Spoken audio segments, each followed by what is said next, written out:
বাংলাদেশের সঙ্গে অর্থনৈতিক সহযোগিতার বিষয়ে চলতি সপ্তাহে অন্তর্বর্তী সরকারের প্রধান উপদেষ্টা ডক্টর মোহাম্মদ ইউনূসের সঙ্গে আলোচনা শুরু করতে যাচ্ছে যুক্তরাষ্ট্র। মঙ্গলবার ব্রিটিশ দৈনিক ফিনান্সিয়াল টাইমসের প্রতিবেদনে এ খবর জানানো হয়েছে।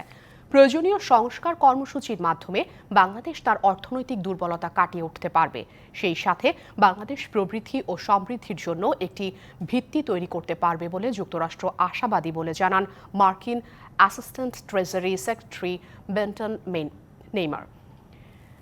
এদিকে হাসিনা সরকার উৎখাতে যুক্তরাষ্ট্রের সম্পৃক্ততার অভিযোগ উঠলেও তাতে জড়িত নয় যুক্তরাষ্ট্র, স্পষ্ট করেছে মার্কিন পররাষ্ট্র মন্ত্রণালয়। পররাষ্ট্র দপ্তরের নিয়মিত প্রেস ব্রিফিংয়ে দপ্তরের principal deputy spokesperson Vedanta Patel একথা বলেছেন।